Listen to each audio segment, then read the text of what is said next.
Tu es fatigué dès le réveil, tu as des coups de pompe tout au long de la journée et le soir à la maison c'est un peu la cata parce que tout le monde est crevé et on finit par se crier dessus. Bref, votre énergie est à plat et ça ne peut plus durer, surtout que l'hiver s'installe et on n'a pas envie de passer un hiver fatigué à s'engueuler avec ceux qu'on aime. Tu es au bon endroit, je m'appelle Lucie, je suis coach de vie, professeure de yoga et sur cette chaîne je partage des bonnes pratiques naturelles pour nous aider à rebooster notre énergie et notre vitalité au quotidien. Dans cette vidéo justement on va parler de vitalité. Qu'est-ce que c'est la vitalité? Qu'est-ce qui nous la vole? Qu'est-ce qui nous permet d'en avoir plus? Qu'est-ce que le yoga a à voir là-dedans? Et reste bien avec moi jusqu'à la fin, je vais te transmettre mon outil simple et efficace pour commencer dès aujourd'hui à rebooster ta vitalité. Petit disclaimer qui est très important, on reste sur des conseils génériques hors du milieu médical. Si vous avez certains symptômes de fatigue, n'hésitez pas aussi à consulter votre médecin.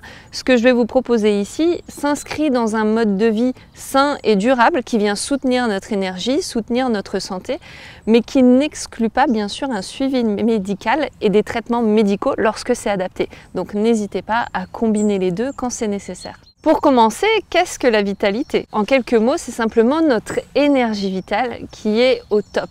Quand on est plein de vitalité, c'est qu'on a plein de jus comme une batterie ou une pile qui est remplie à son maximum et on va pouvoir passer notre journée avec ce niveau d'énergie qui bien sûr décroît au fur et à mesure, mais on est censé ne pas être complètement raplapla à la fin de la journée. Vous allez remarquer que vous avez une bonne vitalité lorsque vous abordez vos journées avec un état d'esprit positif, constructif. Lorsqu'il y a des difficultés, c'est plutôt facile pour vous de rebondir, d'aller vers l'avant. On va avoir aussi un bon taux de vitalité quand on se sent joyeux, quand on est plein d'énergie et d'allant pour aller faire des nouvelles choses qui viennent nous sortir justement de notre routine, qui viennent nous demander encore plus d'énergie. Ce sont des indicateurs qui peuvent vous permettre de savoir aujourd'hui si vous êtes plein de vitalité ou pas. Et donc le contraire de la vitalité, c'est notamment de se sentir très fatigué et stressé au quotidien. Alors quels sont les principaux voleurs de notre vitalité? On reste bien sûr dans un cadre de mode de vie et non pas médical comme je le disais tout à l'heure. On peut citer avant tout le stress qui est majeur dans notre société moderne depuis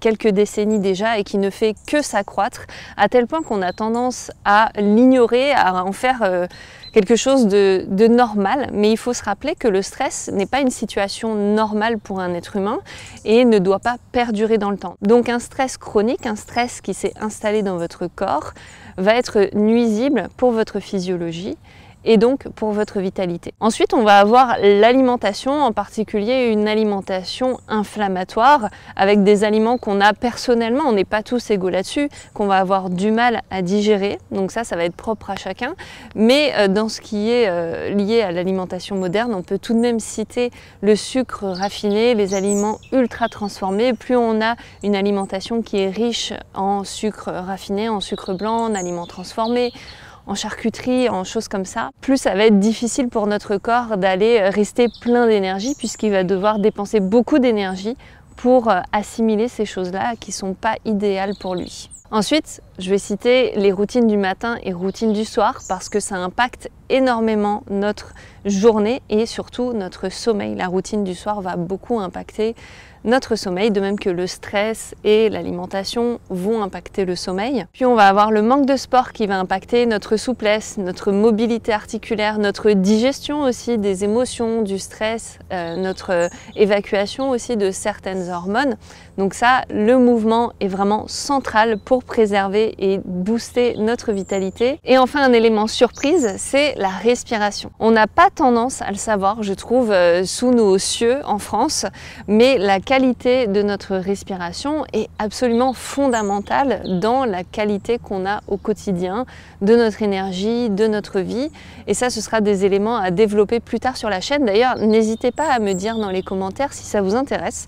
Je dois avouer que, bien sûr, comme tout le monde, je sais qu'il est nécessaire de respirer pour vivre, mais ça s'arrêtait à peu près là. Et c'est vraiment le yoga qui m'a appris et qui continue de m'enseigner l'importance d'une bonne qualité respiratoire. Dites-moi vous si vous aviez plus d'infos là-dessus ou si vous aimeriez que je vous partage des connaissances que j'ai apprises et des techniques Partagez ça en commentaire. À quoi est-ce que vous allez voir que vous manquez de vitalité? Pour en citer quelques-uns, des symptômes, ça va être par exemple des ballonnements, une irritabilité assez facile au quotidien. On peut avoir un manque de dynamisme, un manque de volonté d'aller de l'avant, le fait d'être un petit peu léthargique, des réveils nocturnes et une grande agitation mentale. Ce sont quelques éléments parmi d'autres, peut-être que vous vous reconnaissez dans certains dedans. C'est des indicateurs qui vous disent que vous manquez sans doute de vitalité et c'est possible de la rebooster. Justement, on va voir comment. Pour rebooster votre vitalité, j'ai envie de vous partager les 8 piliers que personnellement j'ai choisi de définir pour rebooster notre vitalité.